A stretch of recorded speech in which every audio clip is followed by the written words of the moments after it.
Hey guys, Becky here with Design Bundles, and I'm super excited to have you join me for another great sublimation tutorial today. And this is definitely one that you're going to want to try, and you should have some basic supplies to at least get yourself started. Let's take a look at making sublimation acrylic panels.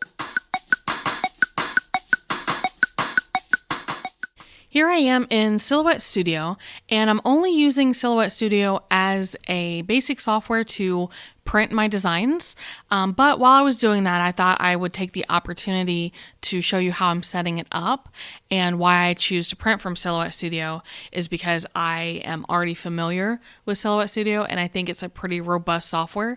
But you can do the same thing using most designing type softwares, okay? So I'm just going to go to File and Merge.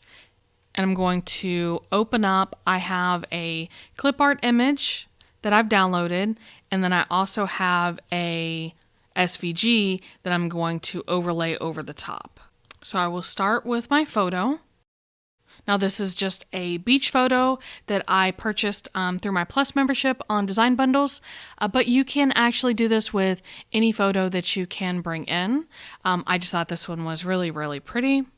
I'm going to lock my aspect ratio, and let's bring this down to a manageable size. And then I'll hit my center to page shortcut up here on my toolbar to bring it in. Now I'm going to go back for my SVG, File and Merge. And when possible, I do like to bring in the SVG format just because I feel like it is easier to manipulate if I need to. But you can definitely do this with PNGs also. So the first thing that I'm going to do, I like to visualize things using shapes.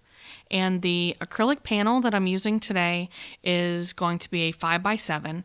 Now, the place that I get my panels from, they do make them a little larger. So 5x7 because it's meant to hold a 5x7 photo, but just know that it's going to actually be a little bit larger. So there's my 5x7. I can go ahead and center that. And if I want to, I can go ahead and center my design. And I'm actually going to fill that design in with black because I want it to stand out. And I'm going to give it an offset. Now my offset is usually somewhere around 0.05. Sometimes I go a little larger. I think that one will be good. So I hit apply, group it together, come back to my fill, and I'm going to fill it with orange and a transparent line color.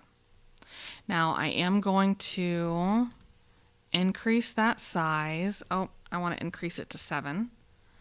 And then when I center the page, you'll see that this is what my design will look like. So what I can do, here I'm going to make it just a tad larger. I can select both of these, come over to my modify panel, one of my favorite panels, and choose crop. And that gives me a 5x7, so that way I'm not wasting excess ink. I can just send that to back, and there is my finished design. So it's really, really easy in my opinion. You can make sure it's all centered. Let's see. Group those together. We don't want to separate those.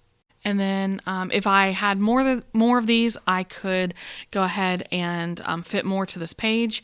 I don't, so I'm just going to print it as is. I personally don't want a mirror, and that'll make more sense once you're seeing the project because we're actually going to press this onto the back. All right, so from here, I am printing on an Epson, and I will just hit Control P, bring up my printing preferences here. There we go, select my Epson, go to my preferences, make sure that I have the correct letter size selected, the correct paper size, which for me is letter. Portrait, I print using premium presentation paper matte and the quality of standard, and hit OK. Apply and print. Now Silhouette Studio will send this over to my sublimation printer, and I'll be able to print this out and complete the project with you guys. Alright guys, so I have a busy little workstation going on here. This is my print that I printed out. Alright, it's printed with sublimation ink. This is transparent Oracle 651. This is my acrylic blank. It is clear, but it's covered with a protective layer. And this is just plain old butcher paper that I've folded in half. That's going to be important. And the last piece that you need is a curved surface, something that can withstand heat. I chose a kitchen canister that I have, and I'm going to use the back of it. If you have some type of protective gloves or an oven mitt for your hand, that would also be useful. So the first thing that I'm going to do is I'm going to cheat, and I'm going to cut down my 5x7 piece using my paper trimmer. You can do this with your cutting machine if you want to. It's completely up to you. I just find this to be really super easy. There we go. And see what I was talking about with it being a little bit larger? I knew that was going to happen, and that's why I did it that way. I actually enjoy having that clear border around there. So the very first thing I'm going to do is peel off this protective cover. Now what I'm going to do is I'm going to try not to touch the acrylic. I don't want to get a lot of unnecessary fingerprints on it. And normally for acrylic, I would tell you to go ahead and leave one side of the protective coating on. That is not the case for this project. We want to go ahead and remove both sides. I'm using my fingernails, but you can just as easily use a pair of tweezers.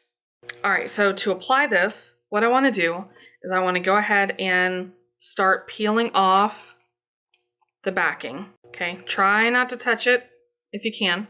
Snip off a little corner. Okay, now you can line this up. Okay, and that part will stick right there so that you can then flip it over. And then I use my hand, and as I'm removing the backing, I am smoothing down. Let's see if I can show you guys better. Okay, can you see? And I'm just going to take my hand, I take the bottom of my hand or the sides of my fingers, and I just smooth it down into place. And this is going to help me not get all those nasty bubbles. All right, you can also do this with a squeegee. Some people prefer a squeegee, that's okay. Probably a couple of you guys are asking, like, why am I not using transfer tape? I have used transfer tape in the past, and it just seemed to really trap a lot of bubbles in there. So ever since I just started using it like this and applying it in this method, it has worked really well. Now, last time I showed you guys how to sublimate on adhesive vinyl, I did get a pretty stern talking to. And that's okay. I love when you guys want to share. I mean, it's relatively smooth, okay? But you do have to know that permanent adhesive vinyl is not meant to be used in this manner. And there is some controversy. I don't know, I've polled a lot of different people. And some people, you know, because this has PVC in it, and some people will tell you, well, you really do not want to heat things that have PVC because it can release toxins.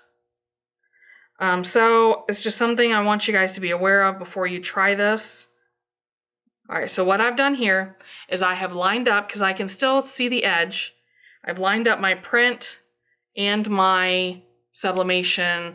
I've lined up my sublimation print border and the border of my Oracle 651. And I'm going to take my butcher paper. You can just slide it right underneath to sandwich, okay? Double check, make sure it didn't move. All right, it will be important on why we have this later on, okay? Now I'm going to flip over so that my print will be against my Easy Press. I have my Easy Press heated up to 375, and I'm going to do this for 45 seconds. Now, if you're doing this with your regular heat press, you want to make sure that you're getting very light pressure, okay? That seems to make a difference. Sometimes when you heat clear acrylic, you'll get almost like a frosted look, because while we're heating the acrylic and doing the sublimation on the vinyl, the acrylic is also becoming very malleable. It's actually kind of coming, we'll call it like a melting point, right? When we're heating it up, and you can get like a frosted look. And we've done some testing, my friend and I, and decided that I don't get it with my Easy Press because I can get such light pressure, but that a regular heat press, because it applies so much more pressure, well, a lot of times is when that frosting comes into play. So if you're working on this along with me, then very light pressure.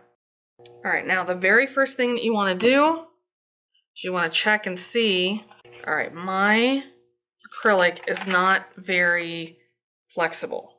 Okay, so I need to apply some more pressure, some more heat, and that's okay. That's okay. Different acrylics will heat and bend at different times and temperature settings. Now, I did not have to worry about applying any adhesive or tape. I actually don't like to use tape when I'm heating up acrylics because the tape will leave an indentation. But because we're heating up the adhesive vinyl, then actually it will turn sticky and it will hold the print in place, so we don't really have to worry about that. So after this press, I want to be prepared to move quickly, okay?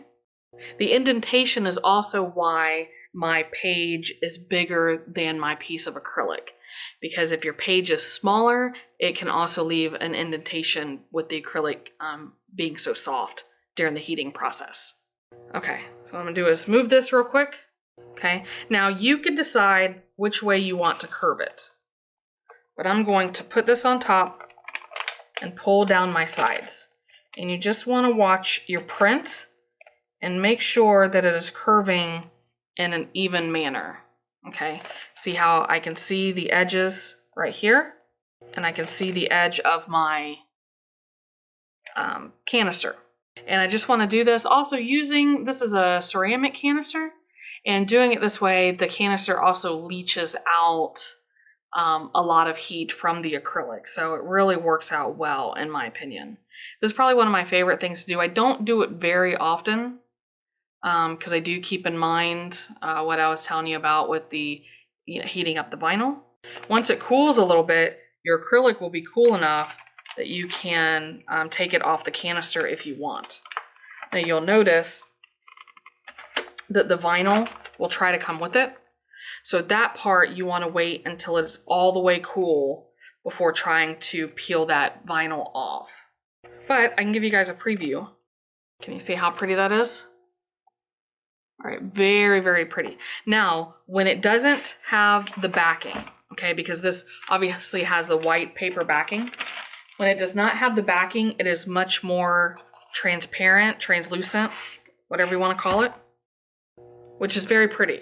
That means that you will be able to put it in front of a window or put it up in a windowsill or even just a well-lit lamp, and it will really let the light shine through, and almost like a sun catcher. So we're gonna let this cool all the way, and then I will remove the adhesive vinyl from the paper with a little bit of patience. All right, guys, so we are completely cool to the touch. And you just want to start with one corner and slowly peel it up. Now remember, okay, this will have some of the paper attached to it. So it'll be up to you at the end of the project if you want to take this into the bathroom and you can wash the paper residue off. As a matter of fact, I will show you some examples of where I've done just that, so that you can see the difference. So this one does, we have not washed it off, so it has some of that white paper background. But these two, see how transparent they are? These two are ones that I've done before, and I know it's misleading. I will show you some pictures of what these look like in the light, but they are absolutely stunning in my opinion. So it'll be up to you. You can definitely leave the residue on there and it just makes it more vibrant. See how you can't really see my hands behind it? But I prefer to, and you just take it, as a matter of fact, the best thing to use is a knockoff cleaning sponge. You know, the little white sponges? Go to like the dollar store or just what I'm going to call a discount store. Don't get the real ones. Don't get the real white sponges because they're a little too high powered for this project. But the cheapy white sponges, white cleaning sponges work really, really well for getting that residue off. And you take it and you just run this under water and scrub it and it will come right off. So that is our finished project. And like I said, I will give you finalized pictures of all of these. So guys, how did you feel about our project? I don't know how well you can see from there, but it really turned out amazing. And you know what? I take back what I said about the sponge. I went and ran this under cold water and used a paper towel, and it came away just as cleanly. So I do keep those sponges handy because there are some stubborn instances, but guys, really, really super easy. And I love it a lot. So of course, if you have any questions or comments, please make sure you leave those below. I really, really love to hear from you guys. And of course, if you have any video requests, I want to hear those too. And if you don't mind, if you have time today, go ahead and hit that subscribe button, turn on notifications, maybe share with a crafty friend, because I really, really love to bring you guys these videos. And those are the little things that really keep our channel going. So guys, I appreciate it. I appreciate you, and we'll see you again next time.